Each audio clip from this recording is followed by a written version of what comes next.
Eu quero fazer uma reflexão com vocês, uma palavra rápida, sobre a história de um rapaz que tinha tudo para ser um perdedor. Ele caminhou num ambiente muito hostil. A vida dele não foi uma vida das mais agradáveis. Ele sempre travou grandes embates para se tornar quem se tornou. A oposição sempre fez parte do dia a dia dele. Seu nome, Jacó. Eu quero fazer uma reflexão porque talvez nós precisemos nos agarrar a esses exemplos de oposições, cujos quais nós necessitamos de alcançarmos vitórias, de subjugarmos essas adversidades. E eu queria rapidinho,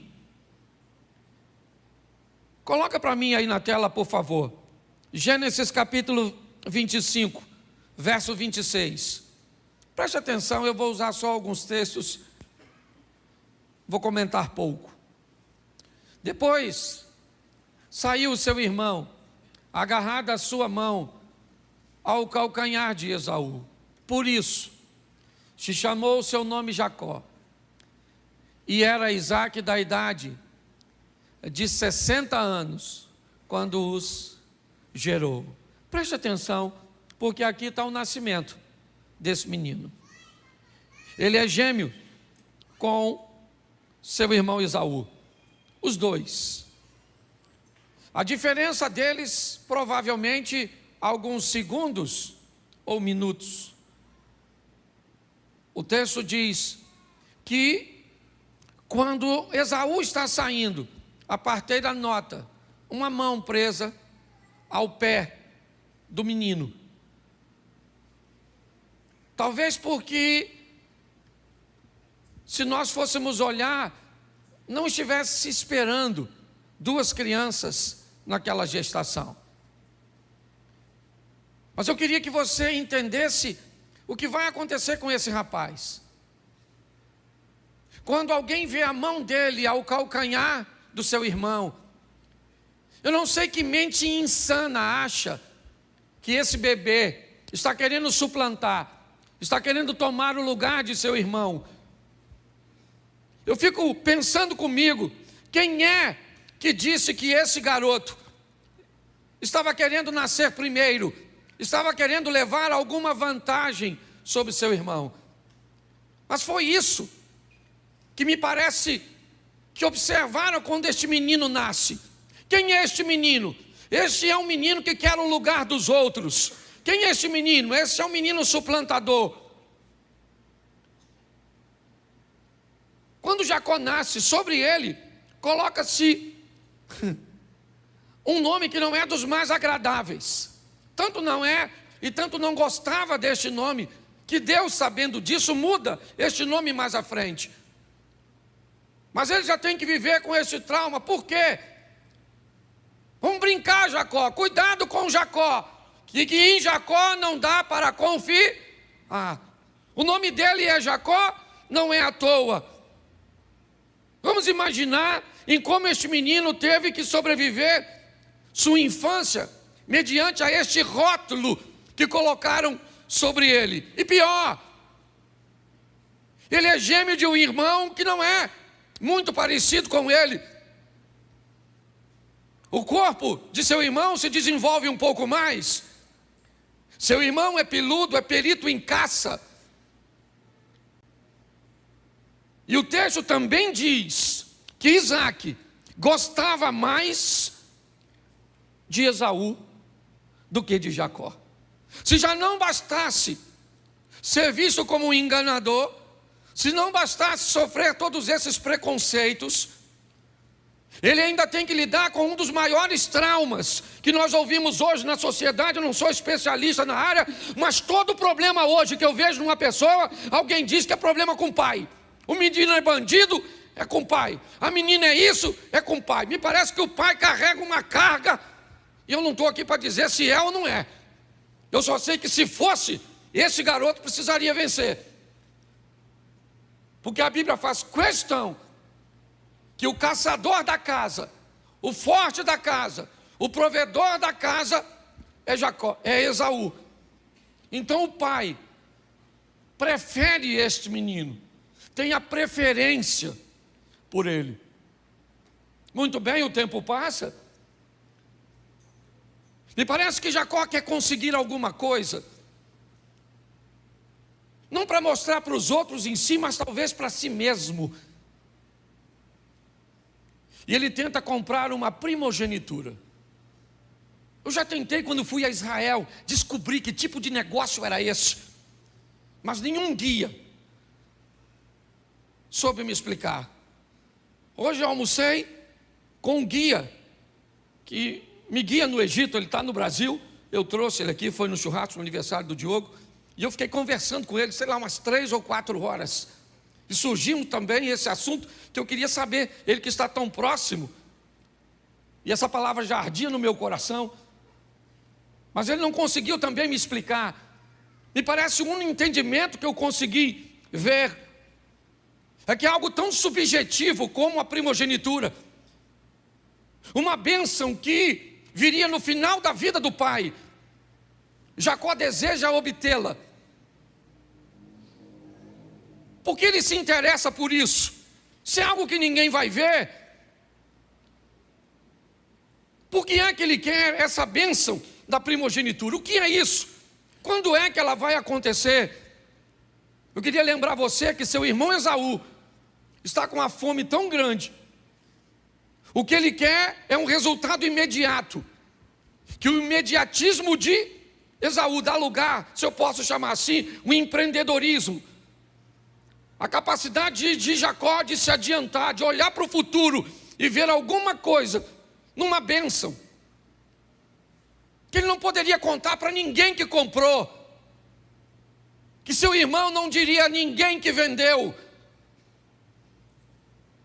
Mas me parece que este menino queria ser alguém, pelo menos para ele, olhar para seu irmão e dizer em algum momento, numa briguinha, numa discussão, num momento de indiferenças, e ele poder dizer: mas também o primogênito agora sou eu, porque você me vendeu. Essa informação não poderia vazar, até porque eu não sei nem se isso teria valor perante seus pais. Mas o tempo passou, e aquele menino vai se deparar com a oportunidade de ter a bênção sobre si. Ele engana seu pai, é verdade. Me parece que talvez o rótulo que colocaram sobre ele acaba vindo à tona em algum momento, porque às vezes o que pessoas dizem a nosso respeito começam a aflorar na nossa vida. Quando alguém diz que você é soberbo, se você não prestar atenção, é só uma questão de tempo até a soberba buscar uma ocasião contra você. Quando alguém te rotula, você tem que ter muito cuidado para que esse rótulo de alguma forma não recaia sobre o seu comportamento. Está agora ele aceitando a pressão de sua mãe para enganar seu pai. Finalmente, o Jacó, ele aflora. Ele diz para a mãe: eu estou com medo, papai pode me amaldiçoar. Sua mãe, o interpela, o estimula a enganar o pai. Mas ele tinha todo o direito de dizer: eu não quero fazer isso. Mas ele levaria finalmente alguma vantagem. É a oportunidade de ele ter alguma coisa, dele ser alguém.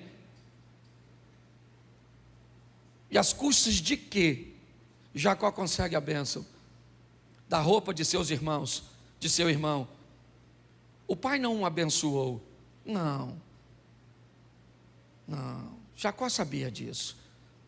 Isaac só disse o que disse para Jacó porque pensou que ele era Esaú. É mentira aquilo que aconteceu.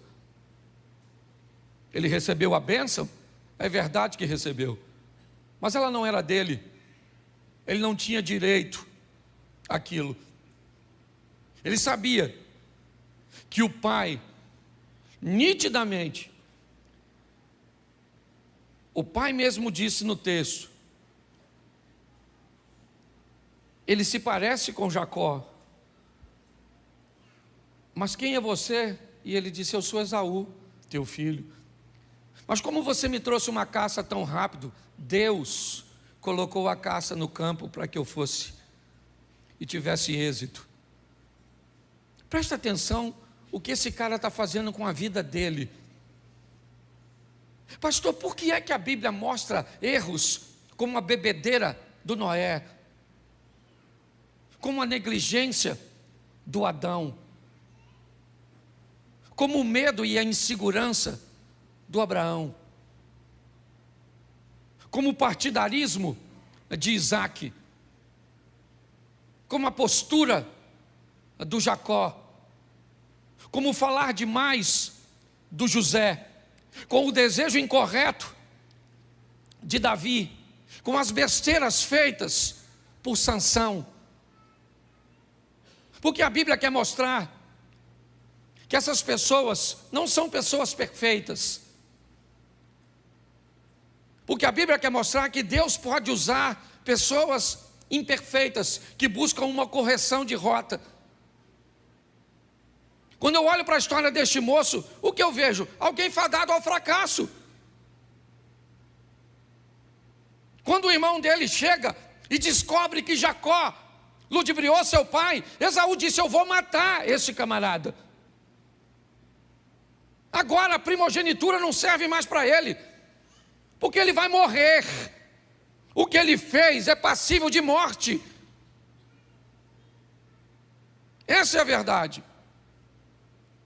E aquele menino então, que sonhou receber a primogenitura, o reconhecimento de um pai que nunca teve, a honra de uma sociedade que nunca veio sobre ele, que tudo aquilo que ele ouviu de bom em sua vida inteira não tinha nada a ver com ele, e sim com seu irmão, que toda a bênção que ele recebeu de forma incorreta, e agora ele foge. É verdade. Ele vai para um lugar que sua mãe mandou. Vai para a terra do meu irmão, meu filho, para ver se Esaú acalma o coração. E para lá esse cara vai. Eu aprendi uma coisa na minha vida: o problema foi feito para ser resolvido e não para se fugir dele. O que Jacó deveria fazer? Papai, chama o Esaú aí. Senta aí, Esaú. Senta aí, maluco. Lembra aquele dia que tu estava com fome, miserável? E aí tu me vendeu a primogenitura? Ele podia fazer isso, sim ou não? Sim ou não? Mas por que não fez? Primeiro, porque não tinha coragem. Segundo, porque ele não podia negociar esse tipo de coisa. Ah, mas ele valorizava coisas espirituais. Não interessa o que você valorize. Se você quer tomar posse daquilo que não é seu, se você não quer usar o meio correto para alcançar as coisas, se você quer puxar o tapete dos outros, se no seu coração na verdade só tem maldade, se você quer aparecer, se pelas costas dos outros você diz sobre pessoas aquilo que você não tem como dizer cara a cara, nada passa despercebido aos olhos do Senhor. A verdade é que esse cara é um fracasso. Sim, ele é um fracassado. Ele vai embora porque não consegue resolver seus problemas. E é por isso que casamentos acabam.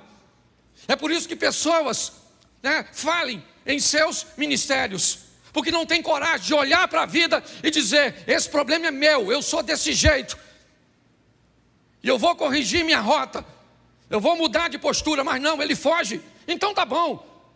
Você quer ir para onde? Você quer fugir? Saiba de uma coisa: seu problema vai atrás de você. O Esaú não foi, mas a traição foi junto. E quando esse camarada chega, trabalhador ele é, isso é verdade. Determinado ele é, sim, mas ele quer as coisas rápido demais. Ele quer ultrapassar etapas, sim. Preste atenção. Me parece que a vida do traído Esaú foi muito melhor do que a do traidor Jacó. Quando nós olhamos à frente, Nós vamos ver a misericórdia de Deus agindo sobre a vida de Jacó. Mas não esqueça que quando os dois se encontram, o que está de posse nas mãos de Esaú é muito mais poderoso do que no de Jacó. Quando nós olhamos esses dois irmãos se encontrando lá na frente, depois de tudo isso, vamos ver que Esaú poderia dizimar a casa de Jacó. E por que não fez? Eu vou te mostrar. Na casa do sogro, Jacó é enganado por seu sogro. Muda o salário dele 10 vezes para baixo. Está escrito na Bíblia, depois você lê, que eu não sou obrigado a ler tudo. Jacó tem problema com seus cunhados. Eles não conseguem mais conviver pacificamente, porque nitidamente os cunhados estão olhando a fortuna de seu pai passar para as mãos de Jacó. Mas pastor, como é que este cara enganador agora está prosperando? Pois é, antes de chegar na casa de seu sogro, ele teve uma conversa com Deus. Uma conversa onde ele desistiu de ser quem era, para se tornar uma nova pessoa. Uma conversa de fidelidade, é verdade, que a princípio é apenas financeira. Jacó não tem dinheiro, está chegando, então ele está dizendo: Senhor, se o Senhor for comigo nessa empreitada, de tal maneira que eu volte em paz para a casa de meus pais. Na oração desse cara com Deus, ele diz: eu quero ganhar dinheiro e prosperar aqui, mas um dia eu quero voltar para casa, para encontrar com meu irmão e dizer para ele: eu me arrependo, me perdoa. Olha só, é a oração dele no caminho. Mas preste atenção, mesmo com essa oração e essa vontade, ele chega na casa do sogro, trabalha 7 anos para casar com a mulher e recebe outra.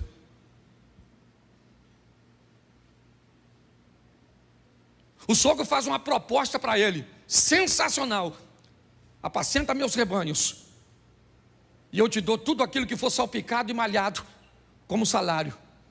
Mas o texto diz que dias antes dessa proposta, Labão já tinha pego todos os salpicados e malhados e tinha separado longe do rebanho, e só tinha animal liso, e liso com liso. Pois o texto diz que o tal do Jacó, enganador,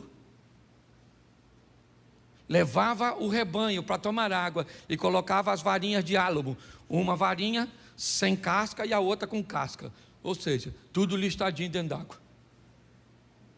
Eu não sei se isso é o suficiente para fazer com que o animal venha parir, certo?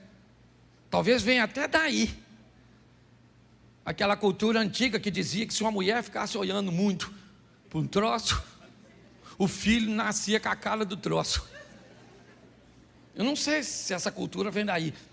Eu só sei de uma coisa: eu não acredito nisso. Eu acredito que Deus fazia o cara prosperar, porque ele resolveu ser fiel, então ele começa a prosperar, sim ou não?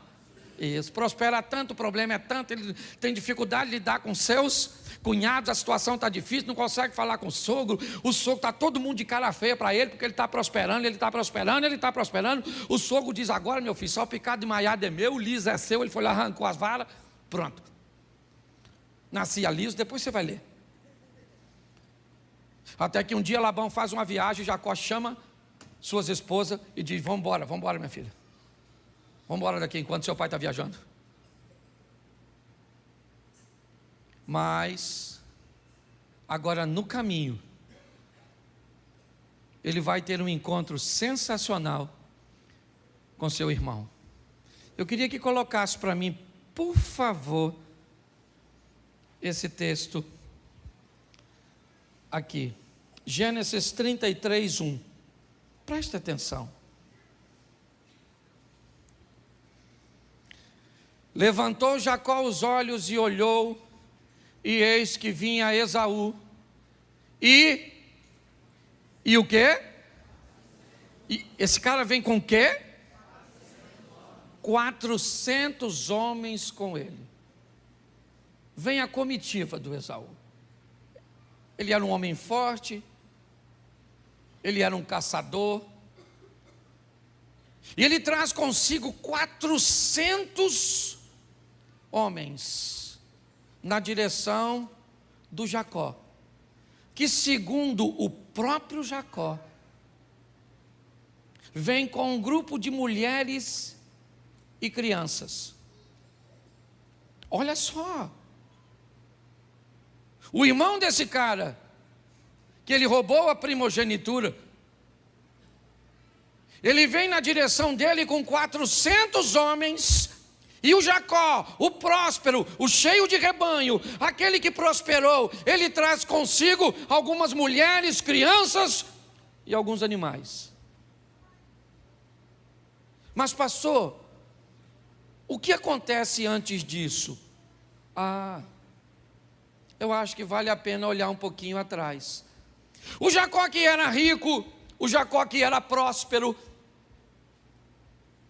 que mudou sua vida financeira, ele ainda tem um problema nas suas orações. Ele queria fazer tudo isso, mas o sonho dele era um dia encontrar com seu passado e resolver sua pendência com seu irmão. Então agora já avisaram ele, seu irmão está vindo. Ele passa todo mundo e fica no Val de Jaboque, onde ele tem um contato com um anjo. E ele segura o anjo, e o anjo disse, me libera. E ele diz, eu só te libero se você me abençoar. Pô, meu irmão, que benção, o cara é ricaço. Que benção que esse cara quer. O que ele quer? Filho? Ele tem aos montes. O que ele quer? Dinheiro? Ele tem aos montes. Esposa? Ele tem 2 e mais 2 concubinas. O que ele quer? Gado? Não. Que bênção é essa que esse cara continua orando? O que ele quer? O anjo disse, como é que é seu nome, cara? Me parece estranho um anjo não saber o nome de uma pessoa. Um ser angelical. Será que ele não conhecia Jacó? Ele é nada mais, nada menos que neto de Abraão. Que anjo desinformado é esse que aborda Jacó e diz como é que é seu nome? O que o anjo está querendo dizer para ele, cara, tu tem bens, tu tem filhos, você tem mulher, mas olha o que você está fazendo. Fugindo de tudo, fugiu de seu irmão, fugiu de seu sogro, fugiu de seu cunhado. Sua vida é uma fuga o tempo inteiro, cara. Você nunca enfrenta nada, é sempre fugindo. Como é que é seu nome, cara? Ele diz, meu nome é Jacó. Esse é o meu nome. Por quê? Porque eu não tive a opção de escolher. Se eu tivesse a opção de escolher, não teriam colocado sobre mim um nome que me desse um rótulo tão ruim. E o anjo disse, então a partir de hoje, você não vai se chamar mais Jacó. Opa! Não. A partir de hoje, seu nome não é mais esse, você não é mais isso. Eu não sou mais isso? Não. Seu nome agora é Israel. Você lutou como um campeão, e esse é seu nome. Beleza? Está tudo tranquilo? Vamos embora. O anjo vai embora, e Jacó atravessa o val. E na travessia do Val de Jaboque, ele faz o seguinte. Gênesis 33, verso 2. E pôs as servas e seus filhos na frente. Lá vem Esaú, as duas, Bila e Zilpa, à frente com os meninos, Rúben, Simeão, Levi, ok? Alguns dos filhos, não vai vir aqui agora na minha mente quem é filho de quem. Leia, ok? Sua esposa, ele põe logo depois, com quem? Com seus filhos.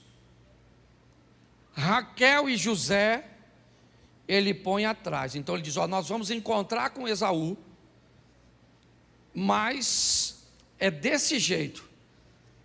As concubinas vão na frente com seus filhos, e se elas morrerem, dá tempo de Raquel e José ir embora.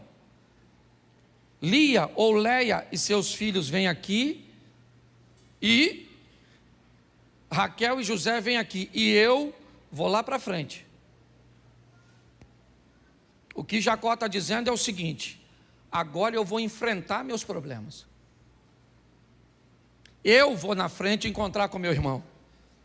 Por quê? Porque o Jacó morreu no Val de Jaboque. E no Val de Jaboque, Deus trouxe à tona aquele cujo qual o menino nasceu para ser. Porque você nasceu para ser campeão. Você nasceu para ser vencedor. Esse garoto, agora, este homem agora, ele vai lá para frente. E Esaú quer matá-lo. Esse sempre foi o plano de Esaú. Eu quero matar. Mas quando Esaú olha para Jacó, ele não vê mais o enganador. Ele vê o Israel. Eu acho muito interessante. É a mesma pessoa. Ela só está sendo vista por olhos diferentes. É a mesma mulher. É o mesmo marido. É a mesma pessoa. Jacó não mudou sua fisionomia. Não. Quando Deus entra, você olha para uma mulher que não sentia nada e volta a sentir o amor, o respeito. Quando Deus entra com providência e te transforma, as pessoas olham para você e enxergam você totalmente diferente. Os dois irmãos agora estão caminhando um na direção do outro. Esaú vem, Jacó olha e diz: são 400 homens. Está certo. Mas quando ele olha para Esaú, quando Esaú olha para Jacó, o coração dos dois se move. Eles se abraçam. Jacó disse: tudo que eu tenho é seu, cara. Eu sou teu servo. Esaú disse: eu não estou precisando de nada disso, cara. Minha intenção não era vir aqui pegar nada seu. Minha intenção era vir aqui e tirar a sua vida. O que eu queria era te matar, até te ver, ou até ver o que Deus fez na sua vida, como Ele transformou você. Preste atenção nisso. Eles começam a conversar, mas para mim, o momento mais importante desse texto é o capítulo 33, o verso 12. Escute isso. E disse, quem disse aqui é Esaú, ok?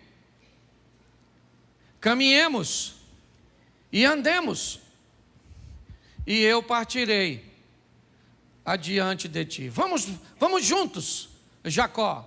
É o que disse Esaú. Mas preste atenção no que disse Jacó. Porém, ele lhe disse: meu senhor, sabe que esses filhos são tenros, e que comigo tem ovelhas e vacas de leite, e se as fadigar somente um dia, todo o rebanho morrerá. Ora, passe o meu senhor adiante da face do seu servo, e eu irei como um guia, pouco a pouco, conforme o passo do gado que está diante da minha face, e conforme o passo dos meninos até que eu chegue a meu senhor em Seir. Vai. E Esaú disse: deixarei logo contigo desta gente que está comigo. E ele disse: para que isso? Basta que eu ache graça aos olhos de meu senhor. Assim tornou Esaú aquele dia pelo caminho, né, a Seir, Jacó, porém, partiu para Sucote, edificou para si uma casa, fez cabanas para o seu gado, e por isso chamou o nome daquele lugar Sucote. Preste atenção. Aparentemente está tudo resolvido. Esaú disse: vamos juntos. Jacó disse: não vai rolar. Você tem com você 400 homens. Sua velocidade não é a mesma que a minha. Seu ritmo não é o mesmo que o meu. Se eu expor a minha vida e aquilo que eu conquistei,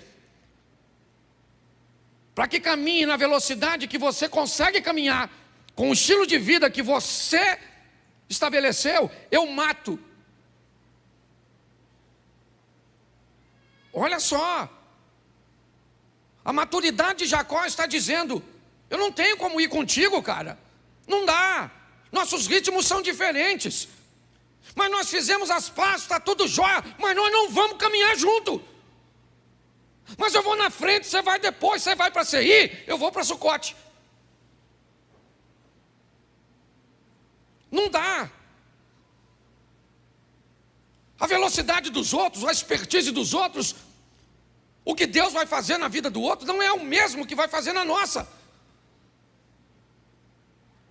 Nós temos que entender e sobreviver a todas essas coisas. Os traumas, como ele sobreviveu na infância, as provocações, as brincadeiras, aquilo que nós, porque eu não sei se você é da época do cabeção, orelhão, dumbo, cabelo de fogo, baleia. Quem é dessa época? Levanta a mão, por gentileza. Sobreviveu a tudo isso. Hoje você não pode chamar uma criança. Cabeção. Processar você. Pare e pense. Os traumas. Tá bom, querido, todo mundo tem trauma. Conversa com um montão de gente aqui. É o pai que abandonou, o outro que bateu, o outro que traiu, o outro que machucou, o outro que fez. É isso? Você quer falar dos seus traumas? Todo mundo aqui tem trauma. Tem gente aqui que não... mas eu perdi meu pai cedo. Tem gente que não sabe nem quem é o pai. Mas eu fui traído e o outro nem casou. Passei. Que nem um papa trair conseguiu. De tão ruim que é. Ruim a vida, não a pessoa. Tá bom? Não estou chamando ninguém de ruim, não. Eu estou dizendo que está assim de gente com a vida pior que a sua. Então pare de ficar olhando para isso. Enfrente seus problemas. São duros, mas são seus. Estamos olhando para um cara que tinha tudo para ser um perdedor, e por muito tempo viveu, e pior, prosperou, ganhou dinheiro, enriqueceu, teve filhos, mas não se sentia pleno, porque era o Jacó rico, era o Jacó próspero, era o Jacó abençoado, mas não foi chamado para ser Jacó, foi chamado para ser Israel. Mas no momento em que teve um encontro com Deus, cheio da grana, ele diz: me abençoa, me abençoa. E o anjo, sabendo que tipo de bênção ele falava, não tinha nada a ver com coisas materiais, diz: então vamos mudar de vida, cara, vamos deixar o Jacó para trás, vamos embora, vamos se tornar Israel. É importante você saber que mesmo depois de se chamar Israel, ainda o chamavam de Jacó. Se você continuar lendo o texto, o anjo mudou o nome dele, sim ou não? Sim ou não? Mas daquele texto em diante, todos o chamavam de Israel? Todos o chamavam de? Sim ou não? Mas ele não tinha mais problema com isso. Porque agora para ele chamavam ele de algo que ele sabia que não era. Agora a vida desse cara foi para frente. Agora a vida dele rompeu. A mensagem que eu tenho para vocês hoje é: viva na terra, na dependência dos céus. Não tenha medo de quem governa. Quem está governando? Quem é? Quem está governando é Labão? Então tá bom, meu irmão. Eu vou prosperar num ambiente onde o cara está defasando o meu salário. Quem está no comando? Quem está no comando é Nabucodonosor, o rei da Babilônia. Pois é, eu sou Daniel e sirvo ao rei dos reis. Quem está governando é Ciro, o rei da Pérsia. Pois é, eu continuo sendo Daniel, filho e parceiro do rei dos reis.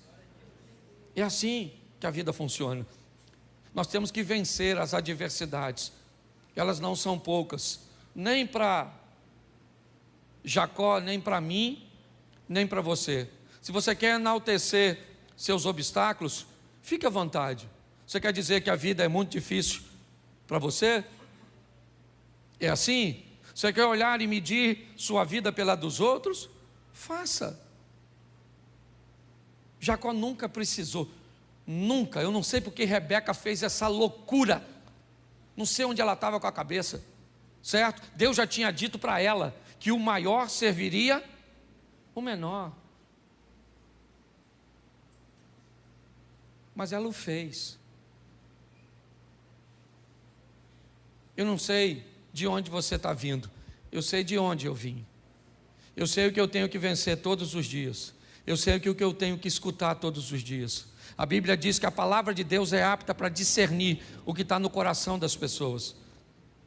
Se você sabe o que é isso, você sabe que às vezes a palavra de Deus já falou com você a respeito de pessoas que estão perto de você e o que elas querem quando estão perto de você e como Deus manda você se comportar. Mas e aí? O que nós vamos fazer? Nós vamos desistir? Nós vamos jogar a toalha? Então saiba de uma coisa: as urnas não definem sua vida. O que vai acontecer na política não define o que acontece dentro dessa igreja, porque a nossa vida é governada pelo Senhor. Que nós possamos entender isso. Então, independente do desfecho dessa história, certo? Nós vamos continuar servindo a Deus. E saiba de uma coisa: principalmente se vier sobre a igreja tempos mais difíceis, viveremos os melhores tempos da igreja, porque é assim que funciona. Se vierem tempos fáceis, vamos crescer bastante, sim ou não? Sim. Mas se vier tempos difíceis, vamos crescer mais do que nos fáceis. Saia daqui e acredite nisso.